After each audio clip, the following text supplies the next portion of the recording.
Picture plus कहानी रोचक है। मौलाना मजरुल हक और जयप्रकाश नारायण की जाय पैदाइश बिहार से अनवर अली अनवर। सभी दोस्तों को नमस्कार। मैं हूं संजीव श्रीवास्तव। दोस्तों, अभी जो आपने एक डायलॉग सुना है वह सात हिंदुस्तानी फिल्म का था, जो कि अमिताभ बच्चन की पहली फिल्म थी और पर्दे पर यह उनका सबसे पहला डायलॉग था। हम इस वीडियो में आगे बढ़ेंगे और आपसे एक गुजारिश है कि इस वीडियो को आखिर तक ज़रूर देखिएगा, क्योंकि इस बारे में हम विस्तार से कुछ खास बातें करेंगे। लेकिन उससे पहले आप सबको वह डायलॉग एक बार फिर से सुनाते हैं। मौलाना मजरुल हक और जयप्रकाश नारायण की जाय पैदाइश बिहार से अनवर अली अनवर। पिक्चर प्लस कहानी रोचक है। तो दोस्तों चलिए, पिक्चर प्लस कहानी रोचक है में आज बात हिंदी सिनेमा के महानायक अमिताभ बच्चन और उनकी पहली फिल्म सात हिंदुस्तानी की करते हैं।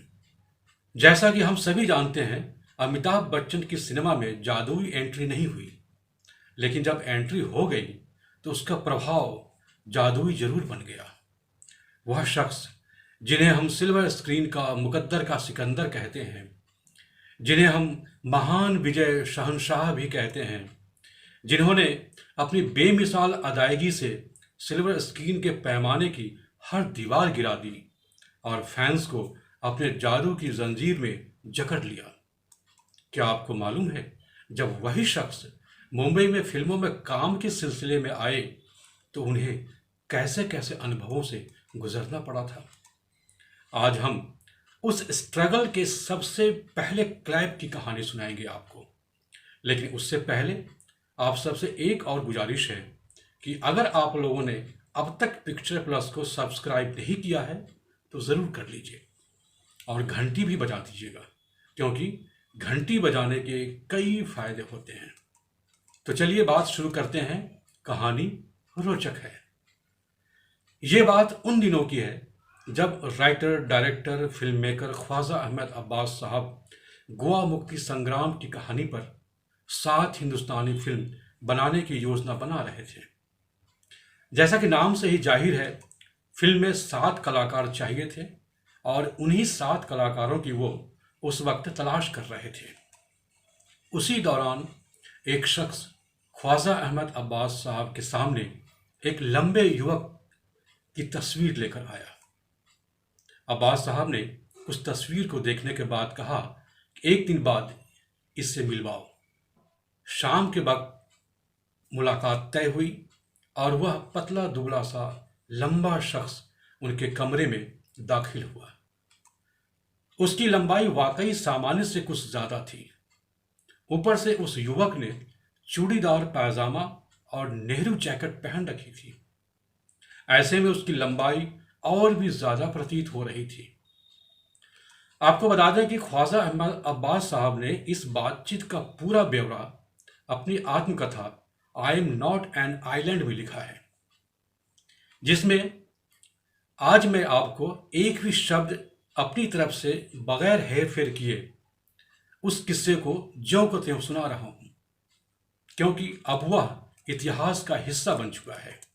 ख्वाजा अहमद अब्बास साहब ने जो लिखा है उसके मुताबिक अमिताभ बच्चन से उनकी बातचीत कुछ इस प्रकार हुई। अमिताभ बच्चन उनके सामने मुखातिब हुए। उन्होंने कहा, बैठिए, और फिर पूछा, आपका नाम? अमिताभ बच्चन ने जवाब दिया, अमिताभ।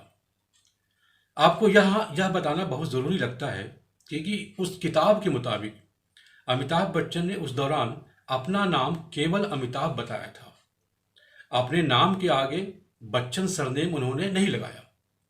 यह अमिताभ बच्चन की शायद अपनी कोई समझदारी रही होगी, क्योंकि उन दिनों बच्चन सरनेम देश में केवल एक ही व्यक्ति अपने नाम के आगे लगाते थे और वह थे डॉक्टर हरिवंश राय बच्चन। ऐसे में अमिताभ भी अगर अपना सरनेम पहले ही बता देते तो शायद आगे कहानी क्या मोड़ लेती, कहा नहीं जा सकता। खैर, उन दोनों की बातचीत आगे बढ़ी। ख्वाजा अहमद अब्बास साहब ने पूछा, पढ़ाई?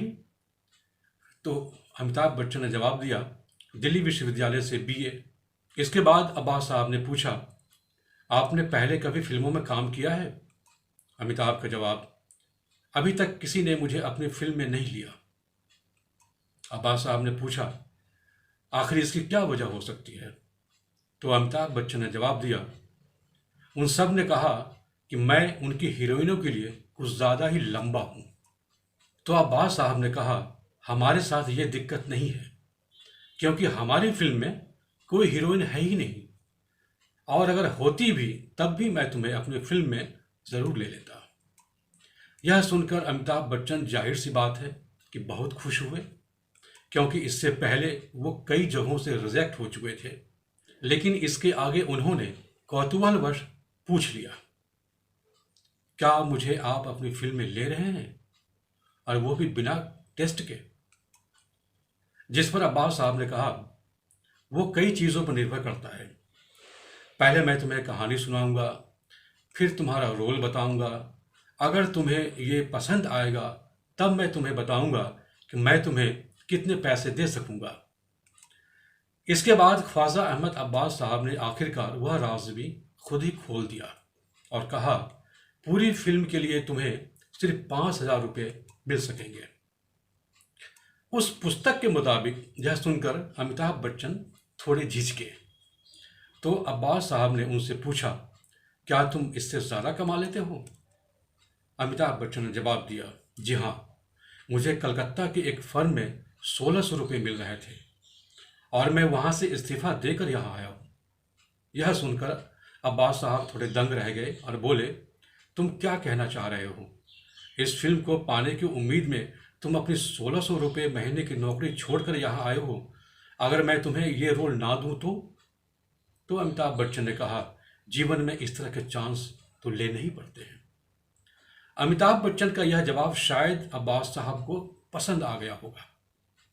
आपने गौर किया होगा कि अमिताभ बच्चन अपनी तमाम फिल्मों में अपने किरदारों में हमेशा हाजिर जवाबी में बहुत ही परफेक्ट नजर आते रहे हैं।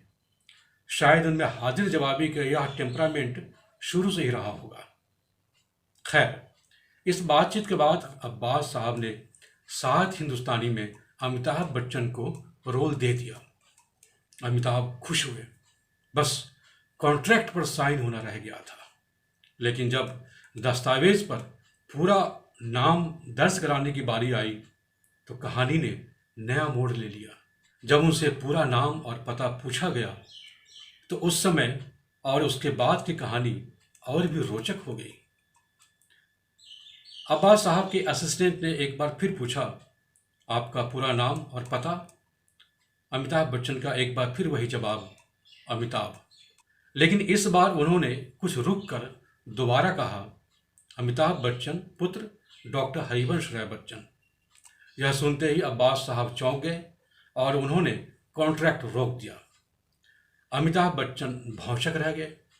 मुश्किल से मिली फिल्म हाथ से निकलती दिखने लगी। सस्पेंस गहरा गया।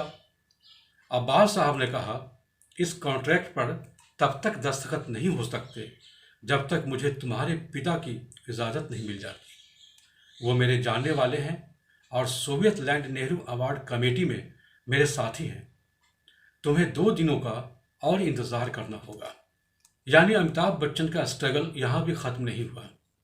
पहली फिल्म मिलने की मशक्क़त जारी रही। ख्वाजा अहमद अब्बास ने तुरंत डॉक्टर हरिवंश राय बच्चन को एक टेलीग्राम भिजवाया और पूछा, क्या आप अपने बेटे को अभिनेता बनाने के लिए राज़ी हैं? अब आप सोच सकते हैं इन 2-3 दिनों तक अमिताभ बच्चन आखिर कैसी मनोदशा से गुजरे होंगे। वह शख्स जिसे लंबाई के चलते फिल्म नहीं मिल रही थी और जब बिना शर्त उसे फिल्म मिली तो अड़चन पिता की अनुमति का आ गया। खैर, 2 दिन किसी तरह गुजरा और उसके बाद डॉक्टर हरिवंश राय बच्चन का जो जवाब आया वह अब्बास साहब और अमिताभ बच्चन की ज़िंदगी के लिए टर्निंग पॉइंट बन गया। उन्होंने लिखा था, मुझे कोई आपत्ति नहीं, आप आगे बढ़ सकते हैं। दोस्तों, सात हिंदुस्तानी परंपरागत कॉमर्शियल फिल्म नहीं थी, लिहाजा वह बॉक्स ऑफिस पर कमाई तो नहीं कर सकी, लेकिन हिंदी सिनेमा का इतिहास का वह एक अहम पन्ना जरूर बन गई। सबसे दिलचस्प बात तो यह है कि जब जब सात हिंदुस्तानी का जिक्र होता है, सारा किस्सा ख्वाजा अहमद अब्बास और अमिताभ बच्चन के इर्द गिर्द ही सिमट कर रह जाता है। हम इस फिल्म के दूसरे पहलू को भूल चुके हैं या फिर देखना गंवारा भी नहीं समझते। ख्वाजा अहमद अब्बास साहब ने अपनी आत्मकथा I am not an island में उस दौर के और भी कई अहम किस्से कहानियों को कलमबद्ध किया है। वह पुस्तक हिंदी सिनेमा के इतिहास का एक जरूरी दस्तावेज है। अगर आप इस विषय में दिलचस्पी रखते हैं और गहराई से अध्ययन करने के शौकीन हैं तो इस पुस्तक को ज़रूर पढ़ना चाहिए। तो इस वीडियो में आज बस इतना ही। आपको हमारी यह पेशकश कैसी लगी, अपना फीडबैक दीजिएगा। देखते रहिए पिक्चर प्लस, जिंदगी का बायोस्कोप। नमस्कार।